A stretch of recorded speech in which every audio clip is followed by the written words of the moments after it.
क्या दोस्तों आपको पता है सरकारी दफ्तरों में इलेक्ट्रिक वाहनों वाला पहला राज्य या तो केंद्र शासित प्रदेश कौन बन गया है? किस देश से गरीबी का उन्मूलन हो चुका है? T20 इंटरनेशनल क्रिकेट में सर्वाधिक सिक्सर लगाने का रिकॉर्ड किस बल्लेबाज ने बनाया है?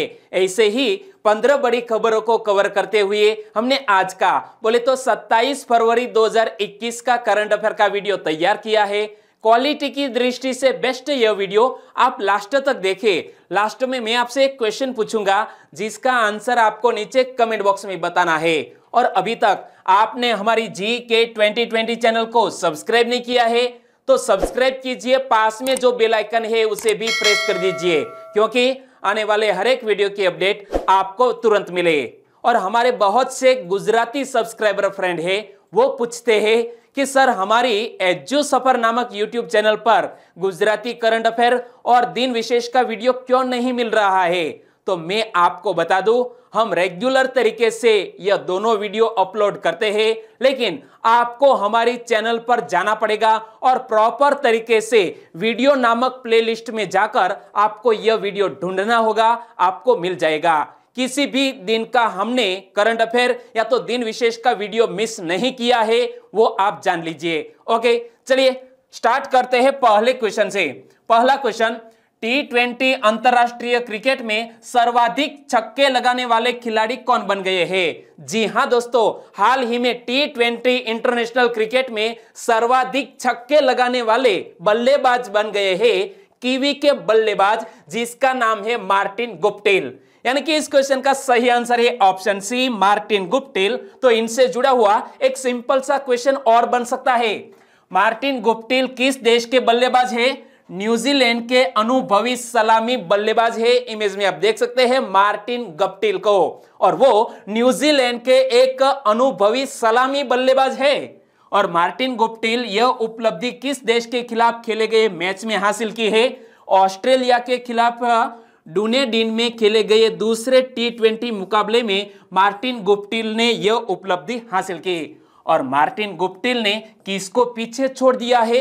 हमारे भारतीय बल्लेबाज रोहित शर्मा को पीछे छोड़ दिया है मार्टिन गुप्टिल ने। तो यह क्वेश्चन भी इसी इवेंट से जुड़ा हुआ बन सकता है।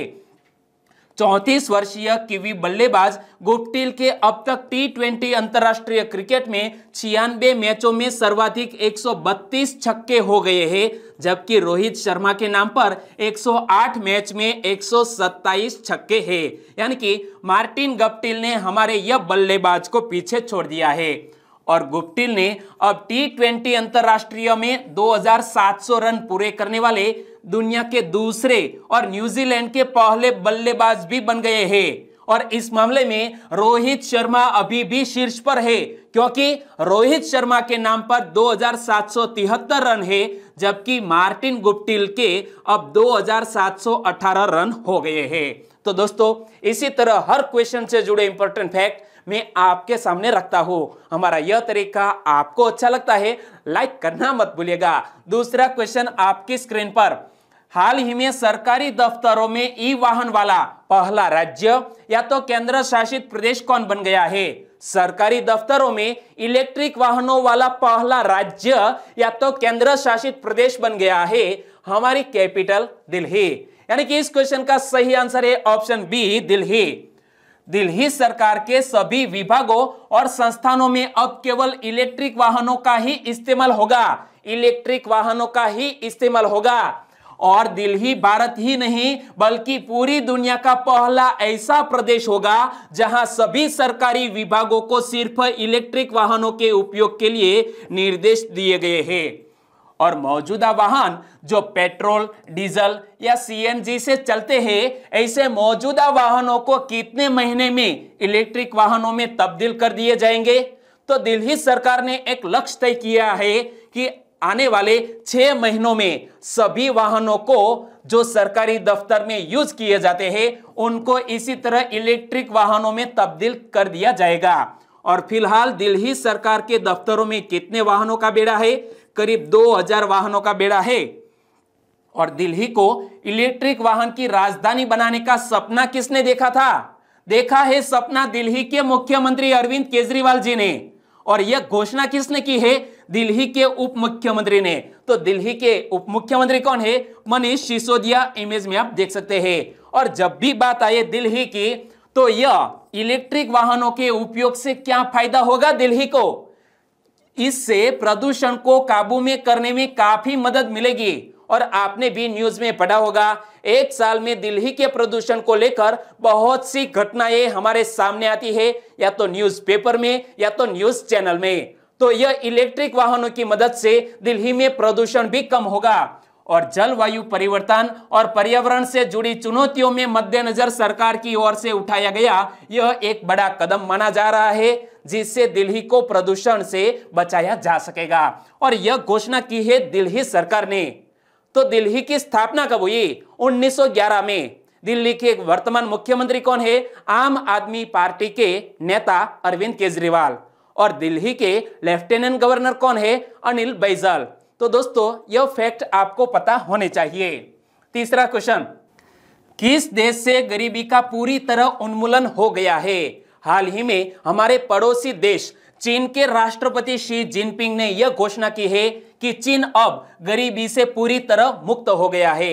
यानी कि इस क्वेश्चन का सही आंसर है चीन। और चीन के राष्ट्रपति शी जिनपिंग को आप देख सकते हैं। चीन में गरीबी उन्मूलन में देश की उपलब्धि की यह घोषणा किसने की है? चीन के राष्ट्रपति शी जिनपिंग ने। और चीन ने पिछले 4 दशक में 77 करोड़ से अधिक लोगों का आर्थिक स्तर सुधार कर गरीबी के खिलाफ लड़ाई में पूरी तरह से जीत हासिल कर ली है। और चीन की जनसंख्या करीब कितनी है?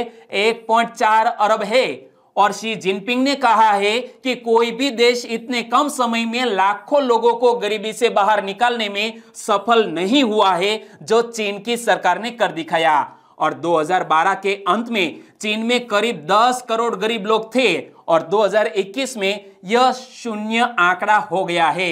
और यह बात की है शी जिनपिंग ने। और दोस्तों यहां बात आती है चीन देश की। तो चीन की कैपिटल का नाम क्या है? बीजिंग। चीन की करेंसी क्या है? रेनमिनबी। भारत और चीन के बीच जो डिवाइडिंग लाइन है इसका नाम क्या है? मैकमोहन रेखा। तो दोस्तों इसी तरह के फैक्ट मैंने आपको कई बार बताए हैं। यदि आपको याद है तो मेरे साथ साथ आपको बोलना भी पड़ेगा। चलिए आगे बढ़ते हैं चौथे क्वेश्चन की ओर।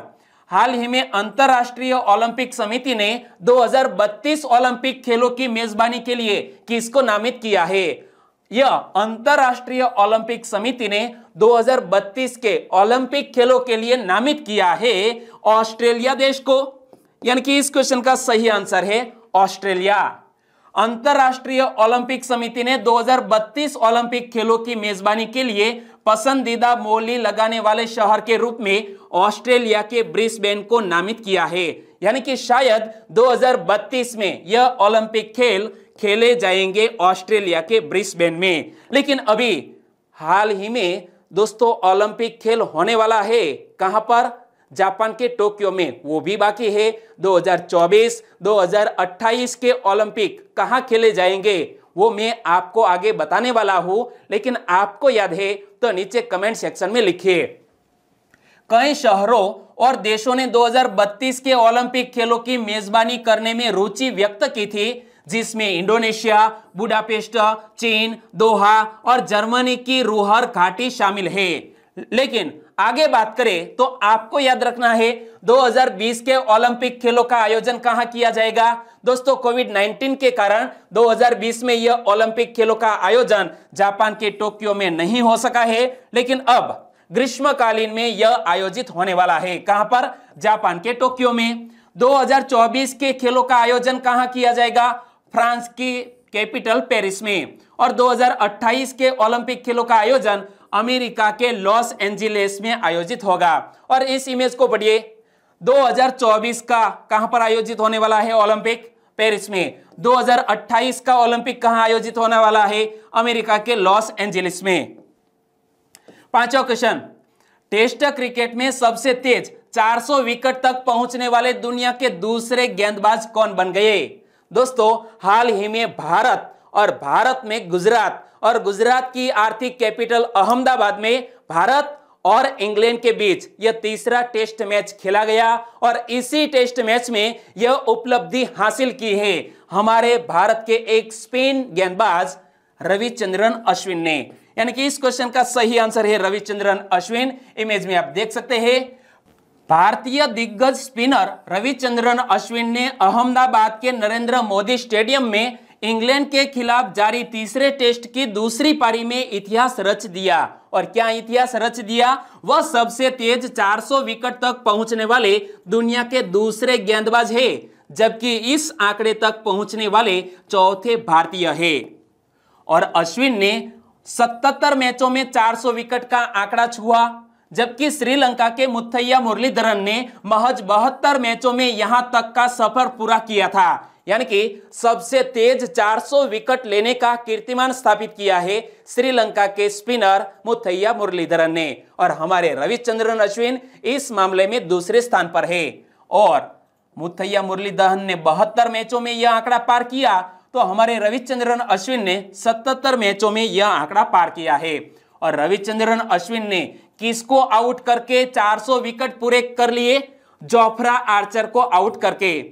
400 विकेट लेने वाले भारत के सबसे तेज गेंदबाज कौन बन गए हैं? इसी तरह का क्वेश्चन एग्जामिनेशन में पूछ लिया जाए तो भी हमारा आंसर होना चाहिए रविचंद्रन अश्विन। और उनसे पहले अनिल कुंबले ने 85 टेस्ट मैच में यह कारनामा किया था। भारत के लिए 400 विकेट लेने वाले रविचंद्रन अश्विन चौथे गेंदबाज बन गए हैं। उनसे अधिक अनिल कुंबले ने 619 विकेट, कपिल देव ने 434 और हरभजन सिंह ने 417 विकेट झटके हैं। छठा क्वेश्चन, जल शक्ति मंत्रालय के पेयजल और स्वच्छता विभाग ने स्वच्छता मशहूर स्थलों के चौथे चरण के अंतर्गत देश के कितने महत्वपूर्ण स्थानों को चुना है?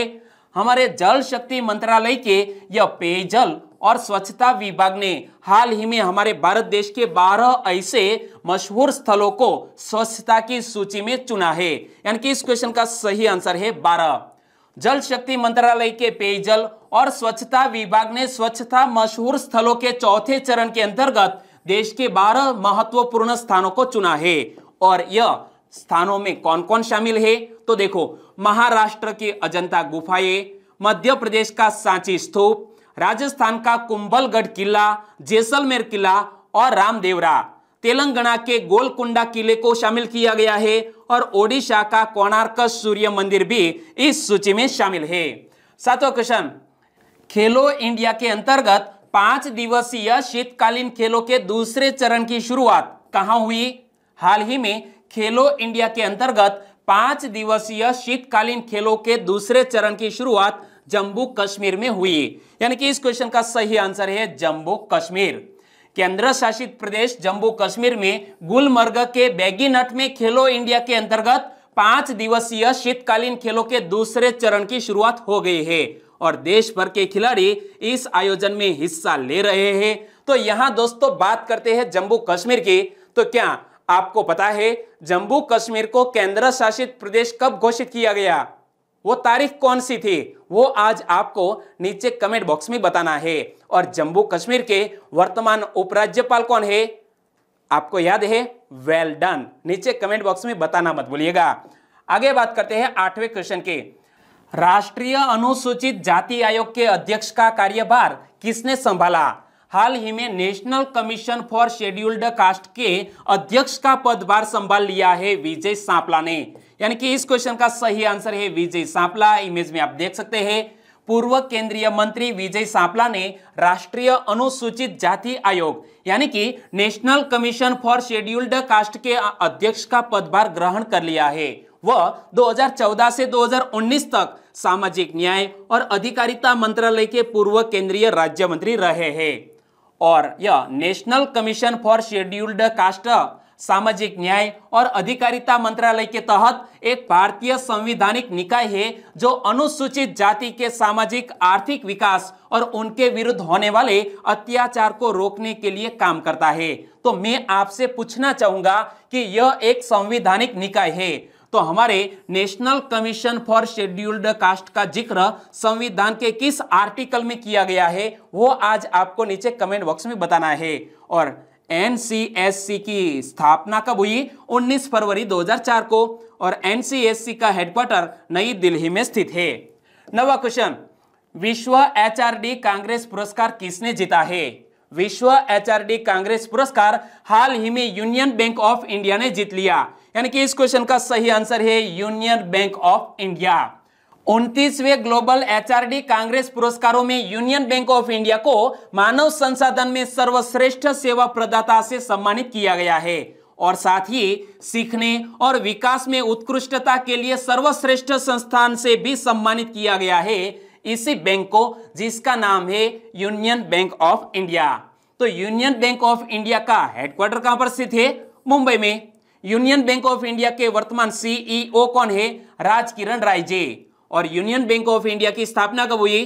11 नवंबर 1919 को यूनियन बैंक ऑफ इंडिया की स्थापना हुई। आप ध्यान से देख रहे हैं ना? ओके, चलिए आगे बात करते हैं 10वें क्वेश्चन की। हाल ही में ई परिवहन व्यवस्था का शुभारंभ कहां किया गया? आंसर आपके सामने है। ई परिवहन सुविधा का शुभारंभ किया गया है हाल ही में हिमाचल प्रदेश में। यानी कि इस क्वेश्चन का सही आंसर है हिमाचल प्रदेश। और अब लोग इस सुविधा से घर बैठे ही कंप्यूटर, लैपटॉप या मोबाइल पर हिमाचल प्रदेश परिवहन विभाग की वेबसाइट पर जाकर ड्राइविंग लाइसेंस बनवा सकेंगे। ड्राइविंग लाइसेंस ही नहीं, वाहन पंजीकरण, वाहनों की पासिंग, उनके परमिट और आरसी लेने के लिए भी लोगों को अब दफ्तरों में नहीं जाना पड़ेगा और सभी काम विभाग की वेबसाइट पर जाकर ऑनलाइन ही हो सकेंगे। और इसी तरह की ई परिवहन सुविधा का शुभारंभ किया है हिमाचल प्रदेश की सरकार ने। तो इनसे जुड़ा हुआ एक और क्वेश्चन, हिमाचल प्रदेश के परिवहन विभाग की ई परिवहन व्यवस्था का शुभारंभ किसने किया है? हिमाचल प्रदेश के मुख्यमंत्री जयराम ठाकुर ने। ये सेवाएं देने वाला हिमाचल प्रदेश देश का पहला राज्य भी बन गया है। हिमाचल प्रदेश सरकार ने पहले ई विधानसभा, ई बजट और ई कैबिनेट की भी शुरुआत की थी। और जब बात आती है हिमाचल प्रदेश की तो बेसिक इंफॉर्मेशन आपको याद है? नीचे कमेंट बॉक्स में बताना मत भूलिएगा। 11वां क्वेश्चन, राम प्रसाद बिस्मिल किसको क्विक सिल्वर यानी कि पारा कहकर पुकारते थे? राम प्रसाद बिस्मिल हमारे भारत देश के एक जाने माने क्रांतिकारी जिसका नाम है चंद्रशेखर आजाद। जी हाँ, राम प्रसाद बिस्मिल चंद्रशेखर आजाद को क्विक सिल्वर यानी कि पारा कहकर पुकारते थे। और यह क्वेश्चन करंट अफेयर में सेट क्यों किया? क्योंकि हाल ही में 27 फरवरी को चंद्रशेखर आजाद का स्मृति दिवस मनाया गया और इसीलिए आपको याद रखना है चंद्रशेखर आजाद, जिसको राम प्रसाद बिस्मिल क्विक सिल्वर कहकर पुकारते थे। और चंद्रशेखर आजाद की आयु कम थी और उनका स्वभाव भी बहुत चंचल था और इसीलिए राम प्रसाद बिस्मिल उन्हें क्विक सिल्वर यानी कि पारा कहकर पुकारना शुरू किया था। 12वां क्वेश्चन, निम्न में से किस योजना के अंतर्गत लेह में लगभग 100 करोड़ रुपए की लागत से पर्यटन से जुड़े बुनियादी ढांचे का विकास किया जाएगा? जी हाँ, लद्दाख में दोस्तों कुछ पर्यटन से जुड़े बुनियादी ढांचे का विकास किया जाएगा और योजना का नाम है प्रसाद योजना। प्रसाद योजना के अंतर्गत यहां पर इस तरह का विकास किया जाएगा और इसीलिए इस क्वेश्चन का सही आंसर है प्रसाद योजना। देश के प्रसिद्ध पर्यटन स्थलों में से एक लद्दाख के लेह को राष्ट्रीय तीर्थाटन संरक्षण और आध्यात्म अभिवृद्धि अभियान यानी कि प्रसाद योजना के लिए चुना गया है और इसके अंतर्गत लेह में लगभग 100 करोड़ रुपए की लागत से पर्यटन से जुड़ी बुनियादी ढांचे का विकास किया जाएगा।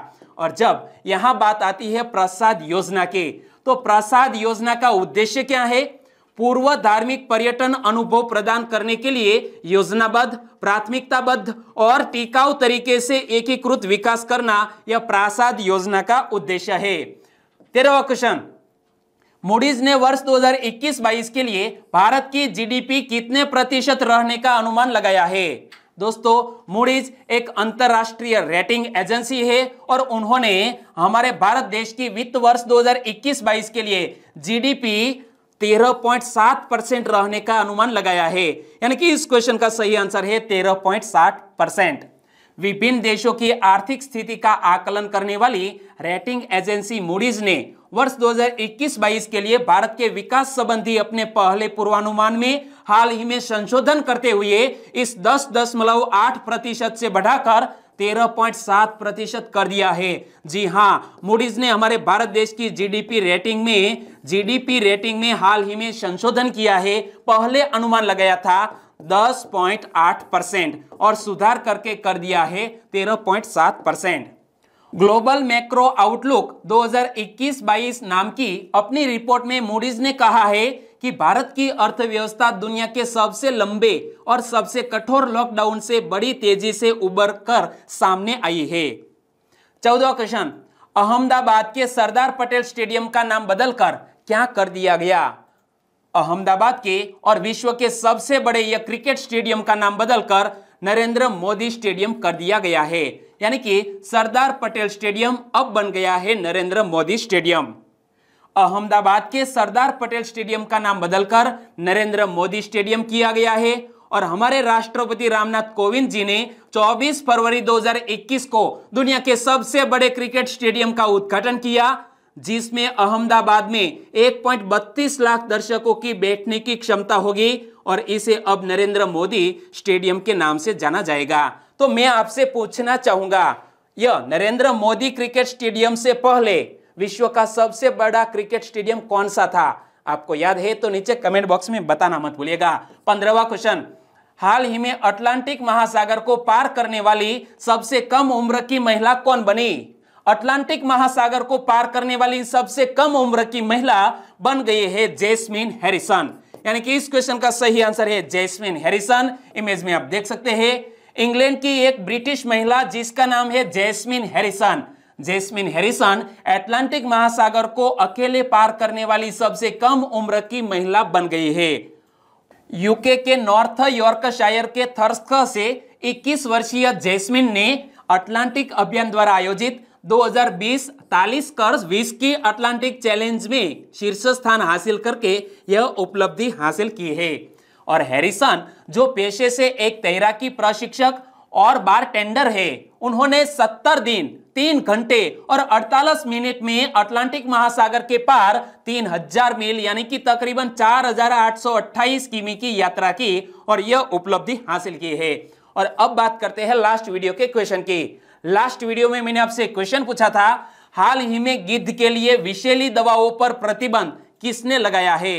हाल ही में गिद्ध के लिए विषैली दवाओं पर प्रतिबंध लगाया है बांग्लादेश ने, यानी कि इस क्वेश्चन का सही आंसर था बांग्लादेश। और लगभग सभी दोस्तों ने इस क्वेश्चन का सही आंसर दिया है। इनमें से कुछ सब्सक्राइबर फ्रेंड के नाम लेना मैं चाहूंगा, तो वो है तन्वी सांकलिया, नीलम भोई, राहुल गामित, राठौड़ चेहुभा, सुशील प्रसाद, मनहर डामोर। मनहर डामोर ने यह बिल्कुल सही आंसर लिखा। कटारिया अशोक भाई, शरद जोशी, प्रवीण शाक्य, ठाकुर आशाराम भाई, युवराज सिंह, सुरेश भट्टे, गोहिल अरविंद कुमार हंसराज, हिरल ठाकुर, पीएम मोदी की लाडली मोरनी, इस तरह का कोई सब्सक्राइबर फ्रेंड है, उन्होंने भी इस क्वेश्चन का सही आंसर लिखा है। भारती प्रजापति, पवन राजस्थान, डिंपल मकवाना, अंजना कोटड़, सोनी विनोद, केपी राजपूत, देसाई राहुल, शेरगार्ड और चावड़ा पूजा, सभी दोस्तों को सही आंसर देने के लिए बहुत बहुत धन्यवाद। और आज के वीडियो का क्वेश्चन आज के वीडियो के क्वेश्चन में से ही है, तो सही बताइए आंसर। विश्व एचआरडी कांग्रेस पुरस्कार किसने जीता है? 4 ऑप्शन आपकी स्क्रीन पर, सही ऑप्शन चुनिए और आंसर दीजिए नीचे कमेंट बॉक्स में। ओके, कल मिलेंगे एक नए करंट अफेयर वीडियो के साथ। तब तक के लिए आपको take care and good bye.